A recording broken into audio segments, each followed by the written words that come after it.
Let's go.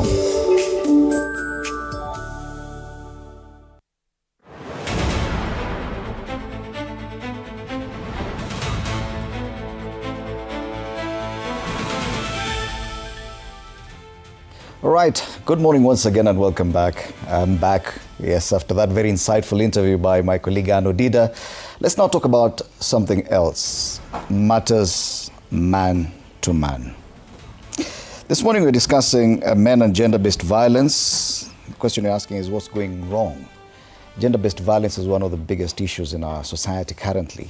And while many men do experience gender-based violence as well, it's predominantly the women who are the victims. So the bigger blame is always on the man. And that's what we want to look at. This section of the show is called Man to Man, where we focus on the men. And this question is primarily to the men. What is going wrong? Yes, I know we have a lady on the panel. And I'll be telling you why she is here on the panel. So allow me to introduce my panelists this morning. Mutugi Wamboi is a clinical psychologist and addictions professional. Karibu sana Mutugi. It's good to have you in studio. Good to have you. The lady with us this morning is Valentine Wangeshi Wanjohi, who is also a psychologist working with the Africa Center of Rehabilitative and Mental Wellness and Awareness. Karibu sana. It's a pleasure to have you here. Thank you.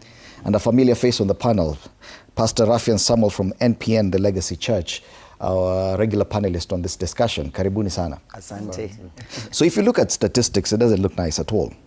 About 1/3 of women aged between 15 and 49 experienced physical violence since age 15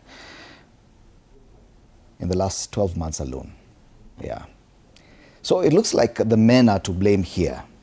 So some of the issues we're looking at is why is this continuing? Many may say that it's a generational issue, that wazee wa kitambo walikuwa wamezoea kufanya hivi. It's just something they had. But this is a new generation we're talking about. Percy, how come the numbers are not changing? In fact, it's becoming worse. First of all, good morning, and it's good to see you today. Last week, we missed you here. Yes. But Anne did such an awesome job. Okay. I think TV47 has some of the most amazing guys. The most brilliant. The most brilliant, asante sana. You know, the issue of gender-based violence is here with us. And we cannot continue to bury our heads in the sand.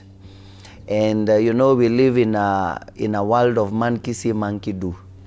So we can say it was a thing of the older generation men, because they are the same men that raised the current generation of men.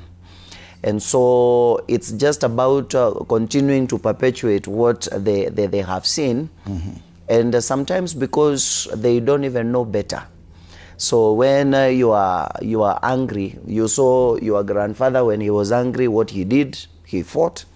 Then you saw your father when he was angry, he got into violence. And so there are no healthy lessons that have been taught to you, or you've not even seen better ways of managing your emotions and your anger. And so that is why, you know, the current generation of human beings, I like to keep it balanced on human beings, because the reason why it looks like women are experiencing more of the, are more of the victims of gender-based violence is because women report and women talk about it. But there's also a good number of men that are going through serious, gender-based violence. But they keep quiet and they hide. So I think it's just something that is here with us. And the thing is, we have now to have a conversation. We need to have a conversation on what are healthier ways of dealing with anger.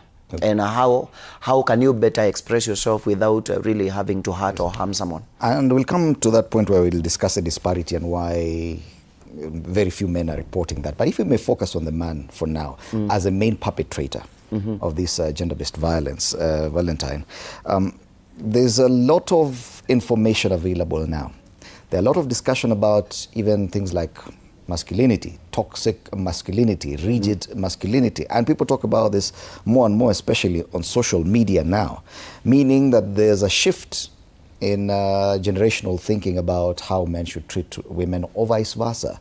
Yet we're seeing that despite these kinds of discussions, despite this kind of discourse going on online, where most of this new generation is mostly domiciled, we still find that the cases are increasing, meaning that there's still a gap.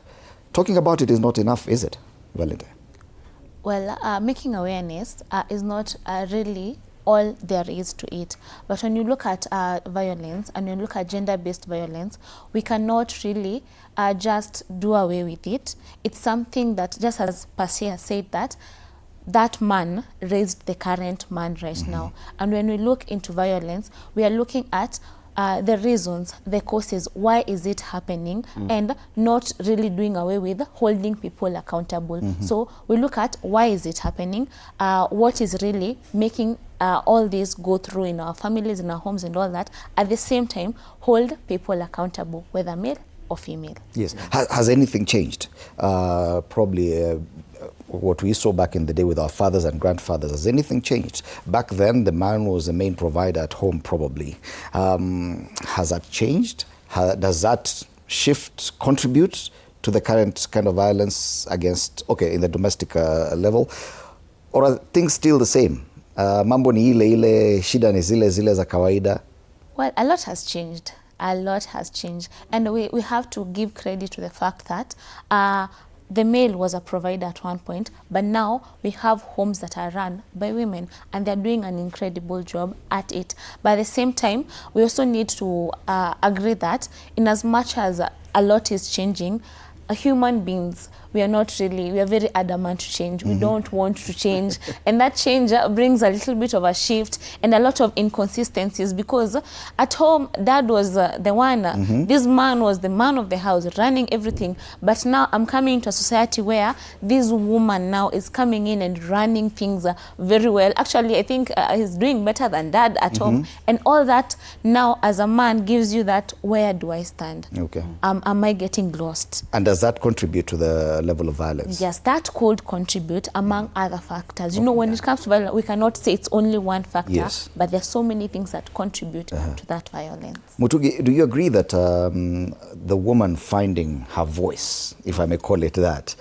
has led to the man feeling a certain type of way that probably makes him be on the defense most of the time? I wouldn't say that's a problem, because when we define violence, there is no one reason that can warrant violence. As a psychologist, maybe when I look at violence, especially in domestic settings, it's a very multifactorial issue. I cannot be able to say trauma is the reason why someone is violent. Trauma can inform certain behaviors, but it cannot, it doesn't give an excuse for why people behave the way they behave.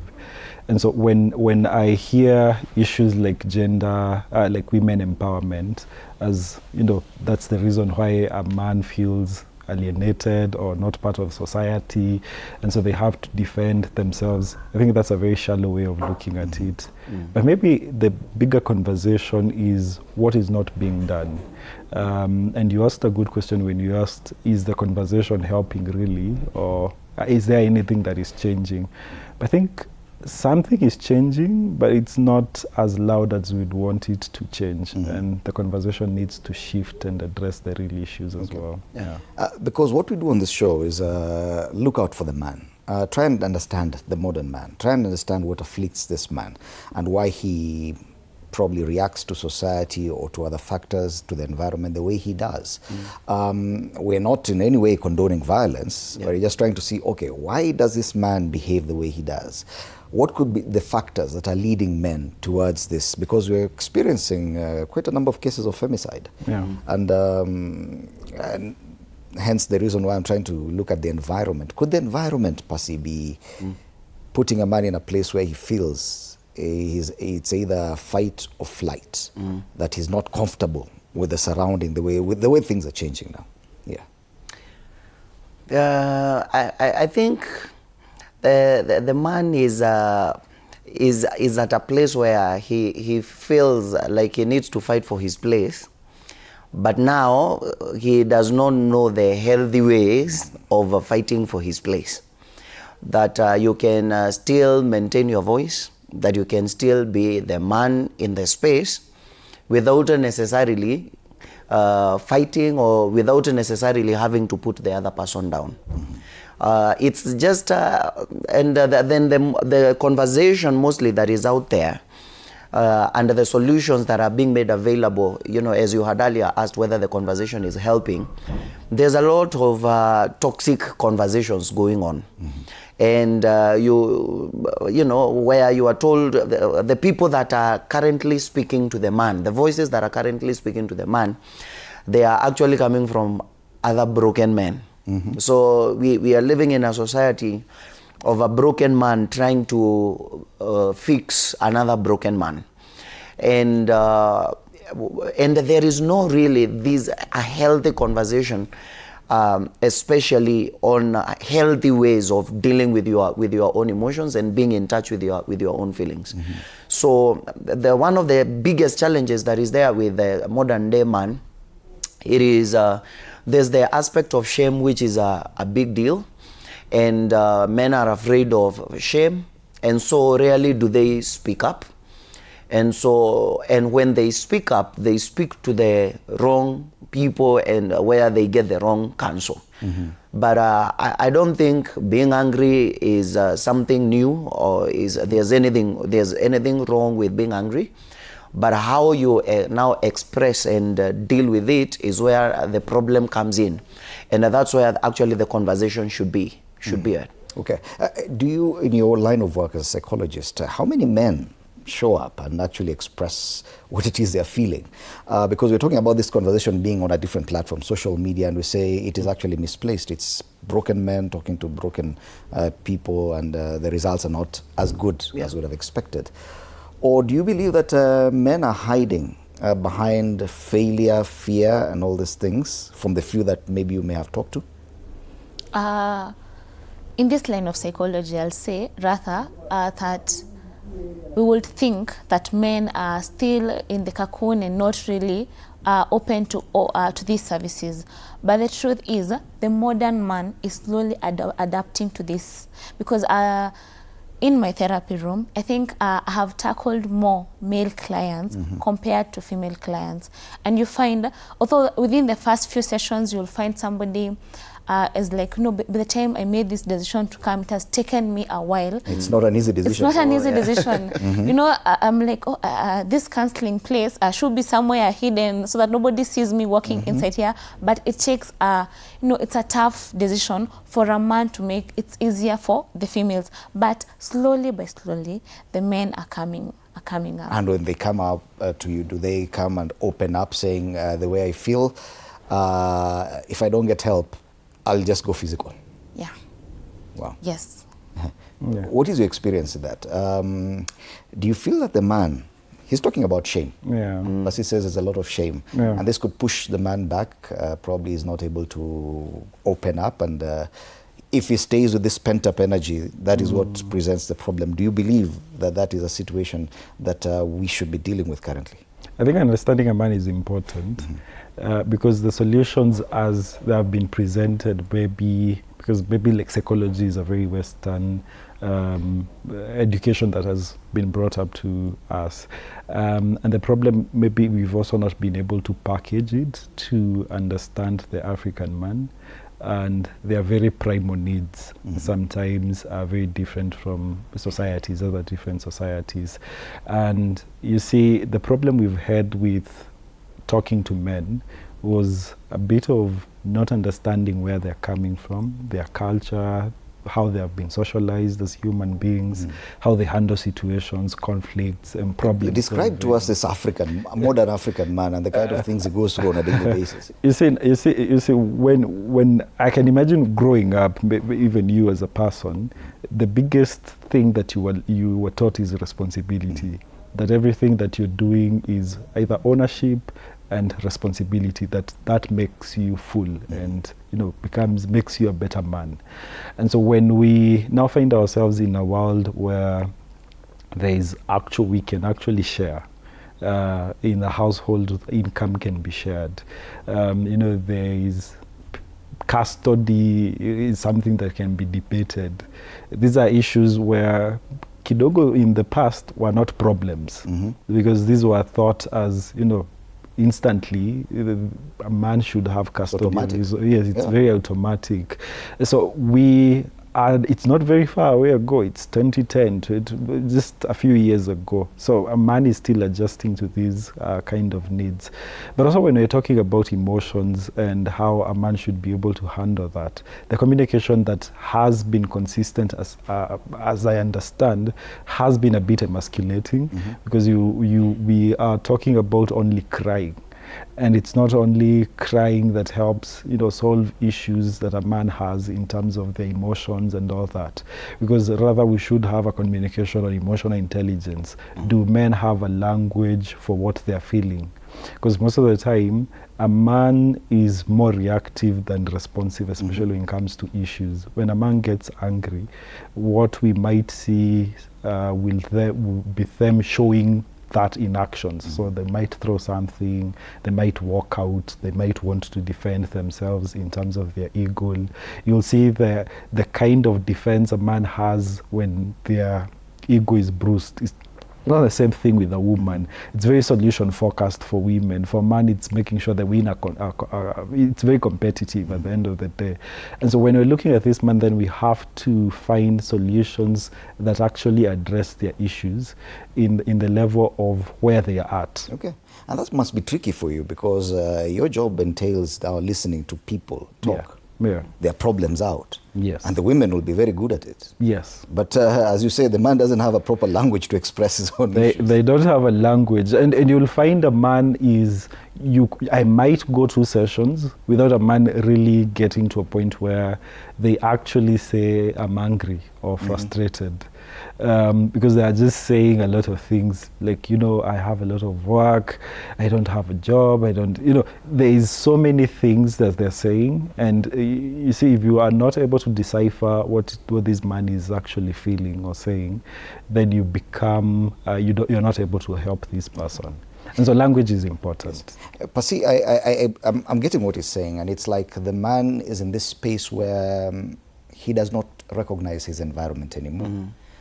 If you listen to the kind of discourse online, it's about you be a man, and they're told be a man. And the be a man is don't take any nonsense from anyone, you're the person in charge, you're doing all this and this. And they're not able to express themselves. Is that where the gap is? That there's confusion in what the man is being told to become and what the society now in 2026 expects the man to be. Is there confusion in our communication? Totally. Totally. There's a book I was reading written by T.D. Jakes. It is called He Motions. And he introduces the book by talking about how one day he's standing in front of a mirror with his son, and he was shaving his beard. And the son wanted also to do the same thing that the father was doing. And he says something very profound. He says that when he looked in the mirror, he saw who he used to be. And when the boy looked in the mirror, he saw who he should be. One of the big challenges with a modern day man is when the younger man looks in the mirror, he sees nothing. And if he sees something, he sees another woman trying to tell him who he is supposed to be. Then there are other broken or lost men who are also trying to figure themselves out. They are trying to tell him who he should be. Then there is media, there is social media. And sometimes when the young man looks into the mirror, he sees a whole crowd. And the crowd he's looking at each one has an opinion. A real man should be this. Even before you implement what you were told you should be, there's another opinion. No, a real man should be that. If you don't do this, then you are not a man enough. And so there is a totally confused man who is trying to live up to a lot of public opinions and expectations without a clear, proper direction of who he should be. And that's why I keep telling guys, even in church, that's why the Word of God is here, because the Word of God becomes like a standard. Yes. It tells us who really is a man, what really defines a man. And now that you bring scripture up, when it comes to violence between men and women, gender-based violence, what does the scripture say? What is the role of a man, and how should he, because he's expected also to discipline his family? What does the scripture say about this? The Bible is just very, very clear and very simple. It says, love your neighbor as you love yourself, and do to the others what you'd like to be done to you. So if, as a man, I would not want to go through gender-based violence, then I should not perpetrate the same thing to another human being. Okay. And if I mean, you love your neighbor as you love yourself. Yeah, that's basically what the Bible says about the whole of the situation. Okay. But I don't think anybody should be, I mean, even disciplining. Why are you? There are different ways of disciplining people. Even children nowadays, yes. You beat them, they're like, oh, why are you hitting me? You know, you would have talked about that. Yeah? You know, you would have said what you're saying. So I don't think the violence comes anywhere in the picture.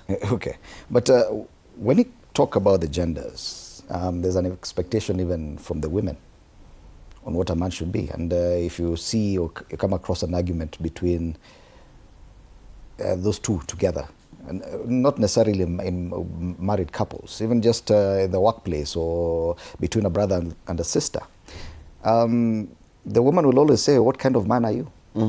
Be a man. Provoke this man to a certain point. Do you think that, and we are not trying to blame the victims here in any way, but do you think that also the other gender contributes to some extent to some of these excesses, if we may call them that? I would look at it as socialization. How have we been socialized as individuals right there from the family?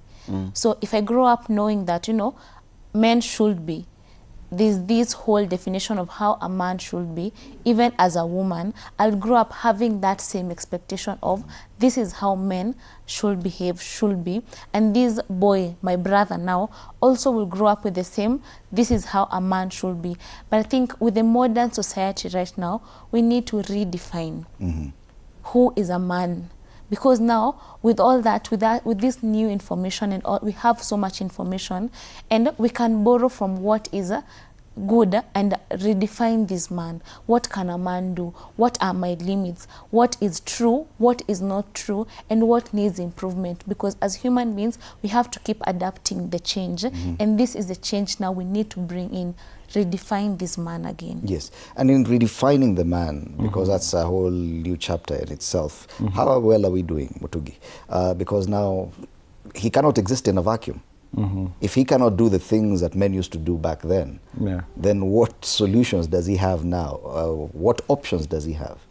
The idea of reimagining a man, I think, comes down to us also seeing where the society is heading, but it's equally everyone's responsibility. I think my colleague, as she has said, the socialization of a man becomes important, because if a man is told he needs to be responsible, he needs to be a leader, and then he gets himself in a marriage and he's no longer a leader because it's an equal share kind of a setting, what are we looking at? We're looking at a man who, of course, is going to try to prove themselves. And so we find ourselves dealing with what we are talking about.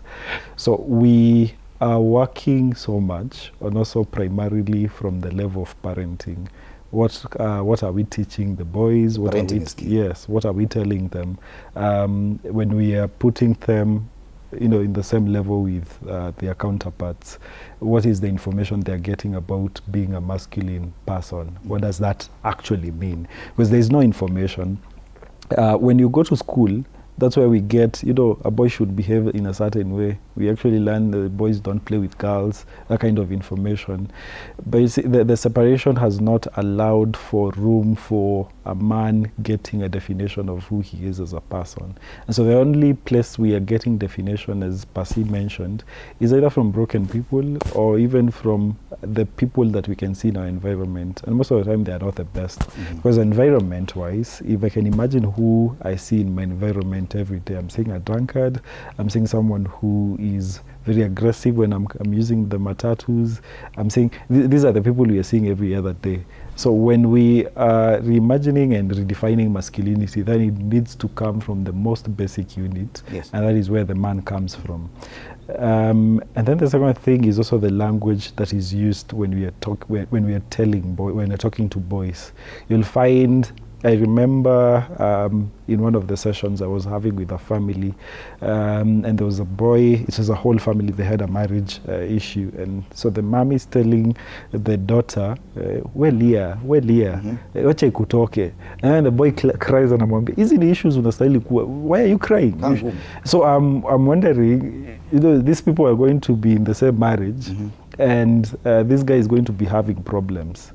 And when he wants to express himself, he will remember that even from when he was a child, the mother told him crying is shameful. Yeah. But this is what ladies want, and it's very confusing. They want people to open up. They want their men to open up. But the same question I'll pose to you, like I posed to Valentine. Yeah. Women who accuse men of being too soft. Yes. And it's like they don't like that. And the balance, and you see, it's very contradictory, because he will say, I want you to cry when you're with me, but I want to be very hard when you're outside there. Yeah. But then when they cry when they are with them, they also victimize them. Because why are you crying? I don't want to be married to a man who can't handle his own And it's emotions. also a form of abuse against the man. Branding him either soft or abusive when he's too tough. Hence the confusion. Yes. Which is which? Do you think that the man is totally confused, that they've gotten to a point that the reaction just comes out naturally? Yeah. Probably when they're intoxicated. But the man is doomed if he does, and he is doomed if he doesn't. And then also just a lot of information that is out there on, you know, now, where we are living right now, people are more aware of, they can name the different emotions, you know. So today you hear this person is narcissistic, this person is what. I mean, we are very quick to brand each other, and there's no room really for someone to express themselves naturally. And I think, Fred, this is where the whole confusion is coming in from, on the part of the man. The expectations of everybody on this man, they are crazy. And even the person expecting does not know what they are expecting. So we are very shifty when it comes to even our expectations.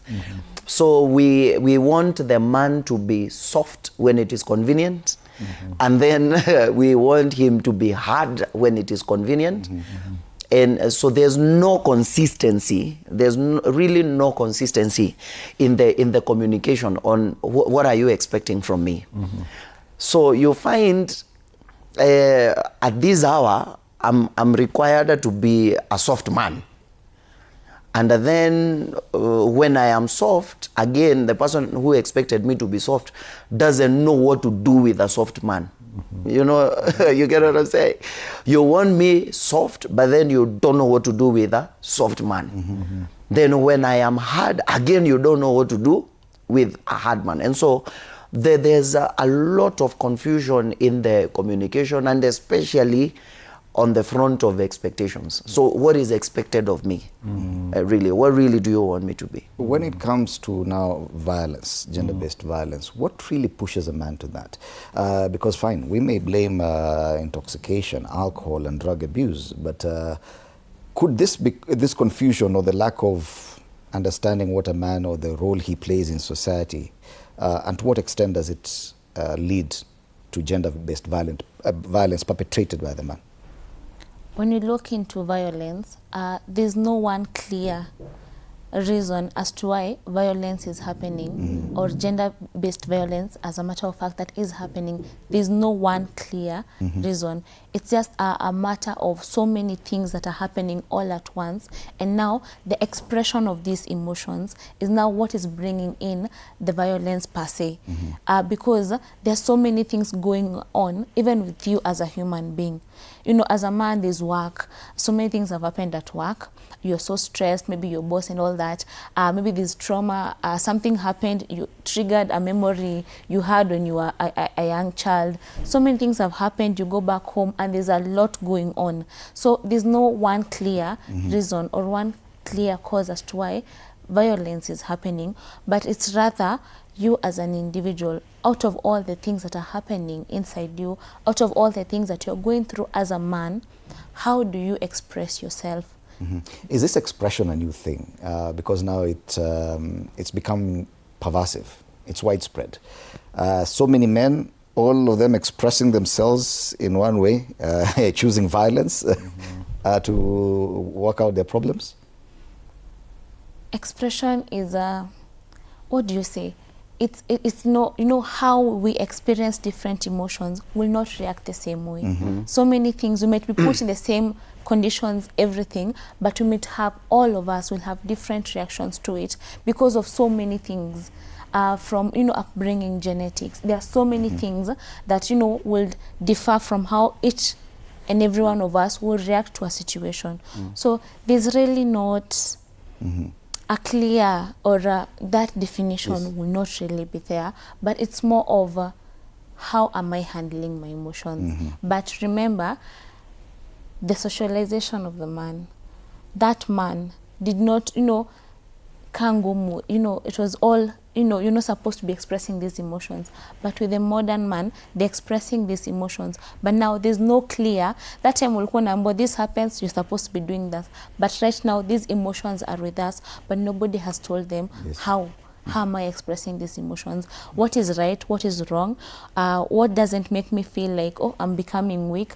You know, with that whole, when does a man become emotional and when does a man become tough, and where is the balance? Where is the balance? I think that's the correct one. Thank you for saying that. Yeah. Because many men, when their boys are told, you never hit a girl. You never hit a girl. But girls have become something else. They're the ones who will provoke you into a fight, probably verbally. How does a man restrain himself from crossing and maintaining this balance, as Valentine puts it? Because many boys are taught never hit a girl. Yeah. But many girls are willing to fight. And you see, that's the language we're saying that's very harmful when we're giving boys as the information they should run with, because it's very confusing. I shouldn't hit a girl who is actually violent. Or maybe I saw another video of a girl who really fought a guy and she was slapping him, and then the guy didn't want to fight. He was cornered and he just restrained her and then brought her down and trying to restrain her, and then everyone who was cheering was now shouting at him. I cannot excuse, because there is no excuse for violence at any point. There is no way we can excuse violence. But there's one thing we can talk about when we're talking about a man who is well regulated, and that is from the language. When we talk about don't hit a girl, what does that mean? Does the man understand physiologically how they are made?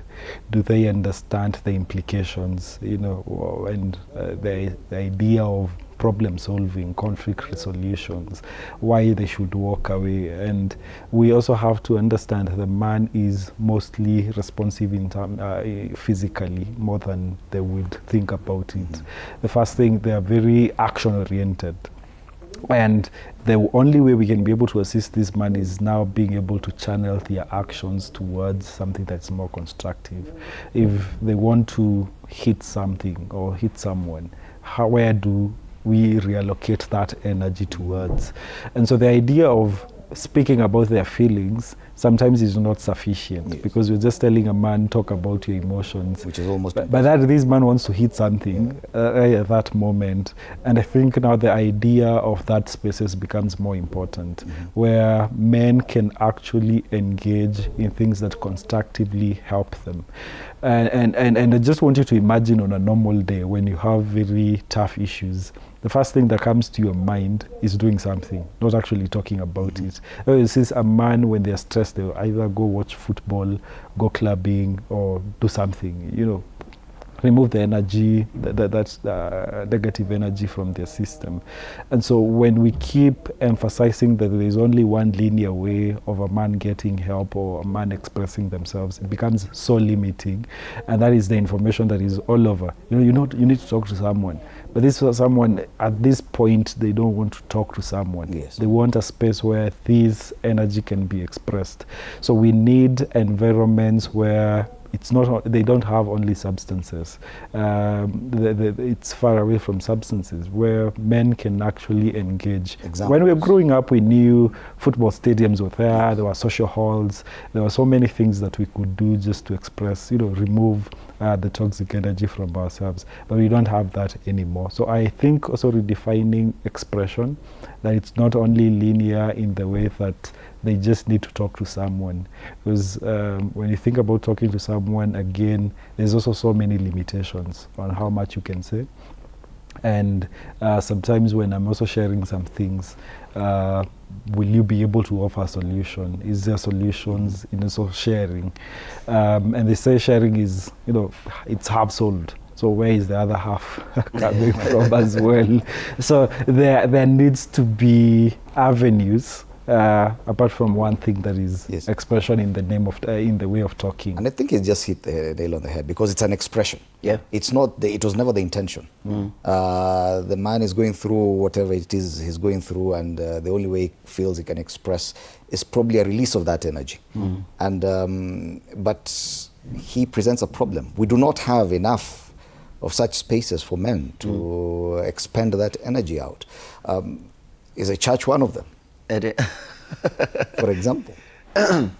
I really love the conversation that is going on, and what is coming into my mind is violence is a consequence, is an outcome, is not the cause. You know, and most of the times when we are trying to deal and to handle the situations, we keep trying to deal with the outcome, with rarely someone going to back to the source. Where is all this coming from? Because if we can intentionally go back to the root, then we can be able to sort out the fruit at the top there. So if you find a man that is expressing himself through violence, the violence imetokea pale mwisho, but there's a whole thing that has been going on behind here. And that is what we needed now to go and address. How do we help this man? First of all is by becoming very intentional about the conversations that we have. Because sometimes even the man that is reacting violently is not aware what exactly he's dealing with. He's not able to put a finger on what really is causing me to react like this. This violence may be an expression of frustration. So the issue is not the slap, the issue is the frustration. And so intentionally having conversations around self-awareness, where when you begin now to get angry, you can be able to call yourself on the side and know this is the actual thing that I am dealing with. So that now you're not just dealing with the top thing, the outer thing. You are now at the source there. So then intentionally having those conversations and teaching on the same. Then number two is for men also intentionally to create safe spaces for themselves. You know, I know there are many dynamics, the economy, the demands, the opportunities. So you find you're pushing so much, trying to chase the bag, and you have no more time for any other aspect of your life. And so you find you're winning in one area, but you're broken in all the other areas. And so the only way you can make up for the broken areas is by coming out, appearing like you are very tough, but in real sense, you are a broken person. Yes. So the question of intentionally, because you can't heal what you don't identify. You can't heal what you don't confront, and you can't confront what you don't identify. Okay. So that intentionally being in spaces where we are openly having conversations, especially with other men and whatever, spaces that are safe, no one is judging you, and you can be able to be self-aware. You are self-aware of where exactly are you and what exactly are you dealing with, so that you are not just dealing with things superficially, but you are able to go to the root. Yeah. And the church must intentionally come in, the media must come in. It's not a one-person kind of a job. All of us must come in and intentionally arrest this particular animal. When you say all of us, of course, there's one question we've not tackled, and unfortunately our time is almost up, but the quality of relationships that we're having, and the quality of relationships that men, especially love relationships and romantic relationships that men are getting into, do they also contribute to this? Because a lot of this violence is usually at the tail end, when this relationship that was bad from the beginning now starts crumbling, and then there's no communication, there's nothing, then people turn violent. Can that be arrested before, by checking the quality of relationship you're getting into? I don't know, Valentine.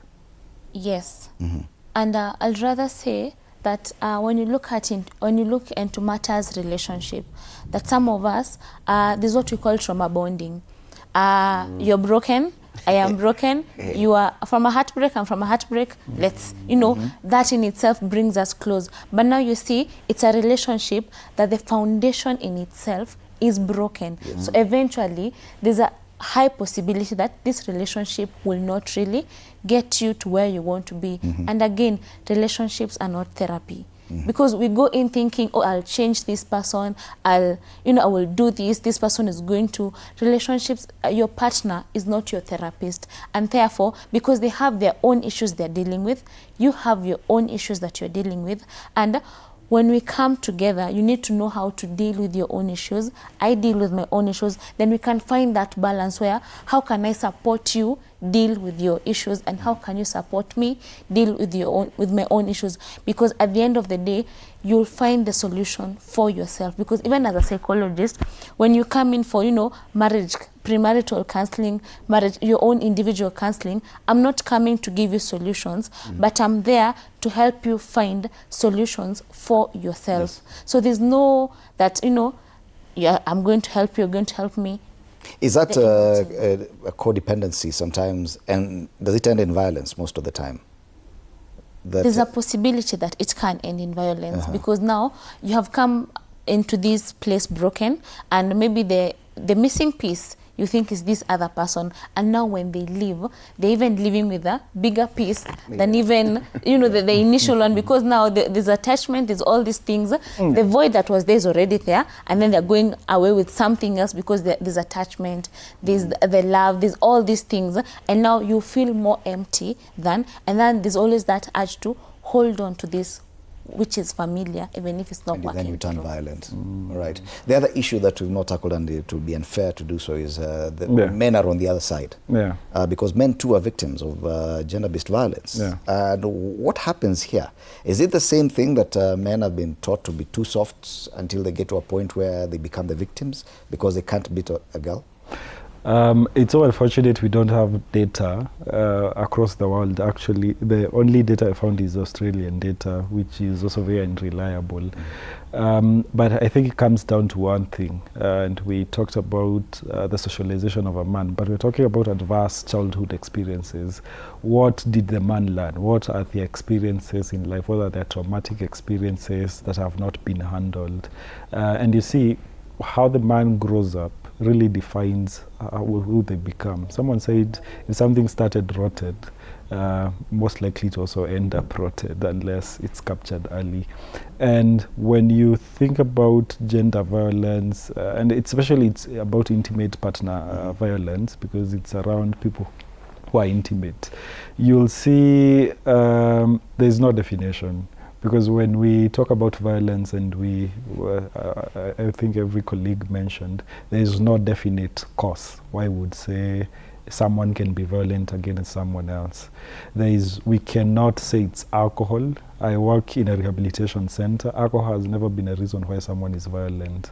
Actually, it should make you more sleepy or something. So it's not even most of the mental health disorders, because most of the mental health disorders do not equal to violence. Aggression, yes. Violence, no. So when we think about violence, it becomes a very personal responsibility, because I think every man has a personal responsibility, every woman has a personal responsibility of how to respond to issues that come to them. Think about education. And I think that is where the most important part of healing the nation comes in, and every human being. Do people have an awareness, as Percy mentioned, a lot of self-awareness on how life has impacted you?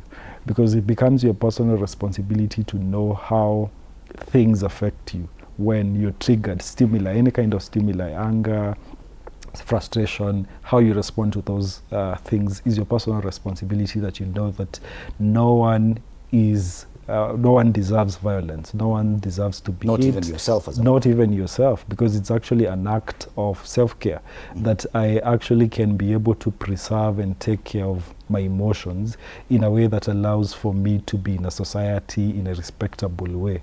So I think that awareness is where we are not taught. In school, we did a lot of life skills, but we were never taught about emotional intelligence. That when I experience frustration, how do I actually handle that? Conflict resolution was not talked about, or problem solving. So we are having a generation, even our parents, who are not aware of how the emotions impact on also maybe their physiological responses like violence. So I think it really hinges on our socialization and what it is that we are taught, but also what society has permitted. Because if society has not permitted expression of emotions, and it comes to labeling as well, because women, as we know, have been labeled as emotional. And so that becomes very negative for me to think I can be an emotional man. Okay. So if I become emotional, then it means that I'm emasculated. But if I'm able to tell, someone tells me that emotions are actually part of me, that I can actually be angry and live my life as I should, that should like really facilitate growth in any man, especially because we're talking about a man. And so language of what a man is feeling is important. Let them know what it is to be angry. And when I'm angry, how should I express anger? If I'm frustrated, I don't need to think about, this is the end of life. Because most of the time, if a man experiences a few losses, the first thing that comes to their life is they are worthless. And so they spiral, and to a point where now we see suicide rates going very high. So language is important. Percy, I only have a minute and a half for you to wrap this up for us. So where do we head from here? First of all, everybody should know that any form of violence, not just physical violence, but emotional violence, any form of abuse is not right for you, and it is not right for you to, so you should not perpetrate it on another human being, and you should not entertain it on yourself. And I think that is very, very key. And then, I mean, I've been called passive from the beginning. We go back to the house of God. You know, there's a lot of good in the house of God. There's a lot of teaching and a lot of conversations that go on in the house of God, allows us to learn how to better express ourselves. There's still hope in the house of God. And, you know, the one thing that shows what the church is in the Bible is the ark. In the ark, there were all manner of animals. They were going, you know, they were helping themselves inside there. It was stinking, it was dirty, it was what? But it was the only place that it was safe. So anytime when I hear people are going through 1, 2, 3, 4, I ask, do they go to the house of God? Okay. Because there's also just a place where the spiritual aspect of a human being that would be helped in a major way to help you in terms of awareness as a man, both spiritually and physically. What environment are you in? Do you know your triggers? Do you know what would lead you to violence against anyone? Do you know what would allow you to sit back and become a victim of violence, even as a man? Well, it's a topic that we could go on and on talking about, even the legality matters, punishment, and what happens to people who are caught when they turn violent, gender-based violence, the rules, punishments. But today we just scratched the surface. This is a conversation that will definitely continue. We've been discussing men and gender-based violence. What's going wrong? Because the numbers still continue to be reported. Allow me to thank my panelists, Mutugi Wambui, who's a clinical psychologist, addictions professional, Valentine Wangeshi Wanjohi, who's also a psychologist from the Africa Center of Rehabilitative and Mental Wellness and Awareness, as well as Rafian Samuel, pastor, NPN, the Legacy Church. Asanteni sana for your time here. And we hope to have you here to continue with this discussion because I feel there's a lot more to be tackled. Well, that has been TV47 Breakfast today. Thank you for keeping us company all the way from 6 a.m. Continue the conversations online through our social media pages, TV47 Breakfast on X, TV47 Kenya on Facebook, on Instagram, and on YouTube, where we're streaming live. A lot more after the break. But on behalf of the entire team behind this podcast, my name is Freddie Ndimuli. Have a lovely day.